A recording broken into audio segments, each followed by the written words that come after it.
यदि आप हमारे चैनल के सभी गाने को पसंद करते हैं तो डीडी प्रोडक्शन हाउस के यूट्यूब चैनल को लाल बटन दबा के सब्सक्राइब करें और घंटी के निशान को जरूर दबाएं।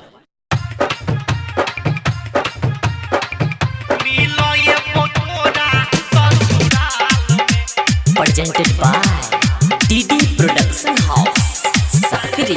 Music director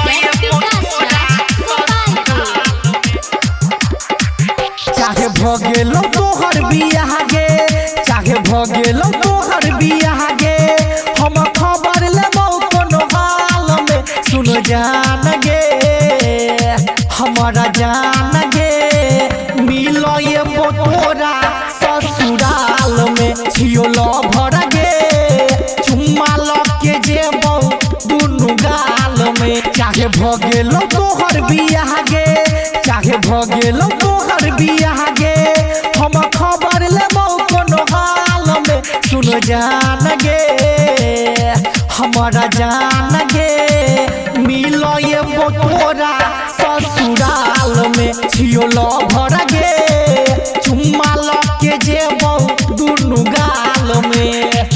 चुम्मा लके जेबो दुनु गाल में। डीजे विकास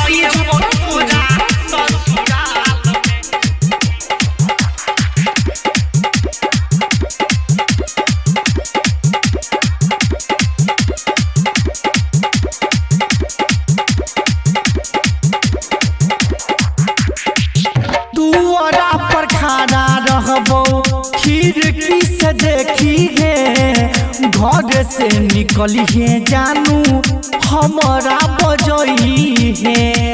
सुनै छी ना हे गई दुआरा पर खड़ा रहबो खिड़की से देखी है, घर से निकली है जानू हमारा बजई है। कुर्सी पे बैठा के जानू कुर्सी पे बैठा के नाश्ता दी है गे थाल में।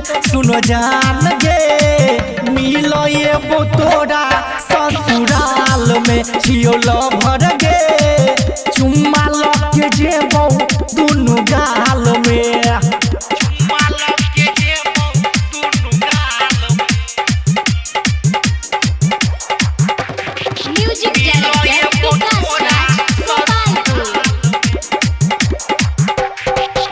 राइटर विवेक के जानू कनिया बन गेले गे, कुमार मेरा घब से तू खूबे प्यार कैले गे।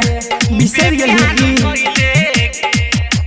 हाँ हाँ राइटर विवेक के जानू कनिया बन गेले गे, कुमार मेरा घब से तू खूबे प्यार कैले गे। सैया के साथ रनिया गे, सैया के साथ रनिया तू रगई छा खुशहाल में। सुन जान गे मिलो ये तोरा से ससुराल में। छियो लभर गे चुम्मा लके जेबो दुनु गाल में। चाहे भगेलो तोहर बियाह गे, चाहे भगेलो तोहर बियाह गे, हम खबर लेबो कोनो हाल में। सुन जान गे हमारा जान गे, मिलो ये तोरा ससुराल में। छियो लभर गे चुम्मा लके जेबो दुनु गाल में।